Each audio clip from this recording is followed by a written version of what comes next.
Chapter 1. It is a truth universally acknowledged that a single man in possession of a good fortune must be in want of a wife.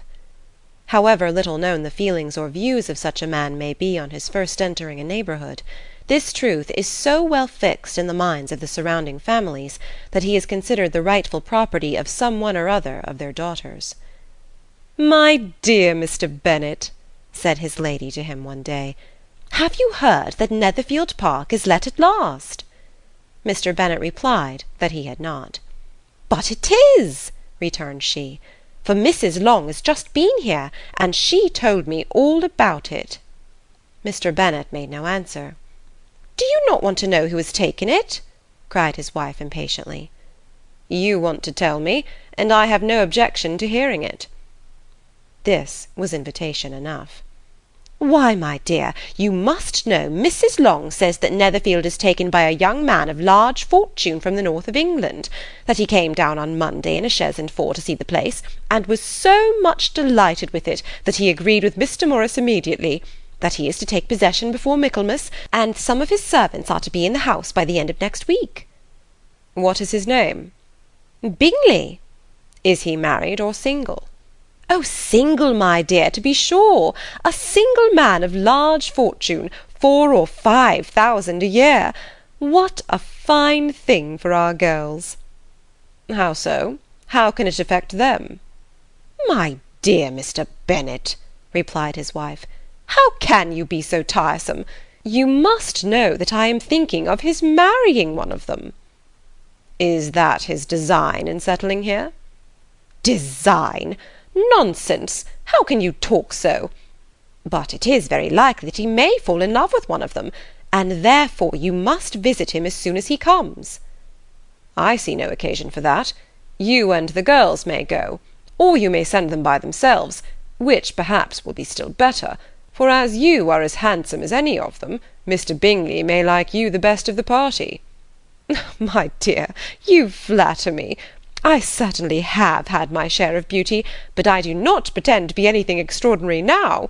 When a woman has 5 grown-up daughters, she ought to give over thinking of her own beauty." "In such cases a woman has not often much beauty to think of." "But, my dear, you must indeed go and see Mr. Bingley when he comes into the neighbourhood." "It is more than I engage for, I assure you." "But consider your daughters. Only think what an establishment it would be for one of them. Sir William and Lady Lucas are determined to go, merely on that account, for in general, you know, they visit no newcomers. Indeed you must go, for it will be impossible for us to visit him if you do not." "You are over-scrupulous, surely. I dare say Mr. Bingley will be very glad to see you, and I will send a few lines by you to assure him of my very hearty consent to his marrying whichever he chooses of the girls, though I must throw in a good word for my little Lizzie." "I desire you will do no such thing. Lizzie is not a bit better than the others, and I am sure she is not half so handsome as Jane, nor half so good-humoured as Lydia. But you are always giving her the preference." "They have none of them much to recommend them," replied he. "They are all silly and ignorant like other girls, but Lizzie has something more of quickness than her sisters." "Mr. Bennet, how can you abuse your own children in such a way? You take delight in vexing me. You have no compassion for my poor nerves." "You mistake me, my dear. I have a high respect for your nerves. They are my old friends. I have heard you mention them with consideration these last 20 years at least." "Oh, you do not know what I suffer." "But I hope you'll get over it, and live to see many young men of 4,000 a year come into the neighbourhood." "It will be no use to us if 20 such should come, since you will not visit them." "Depend upon it, my dear, that when there are 20, I will visit them all."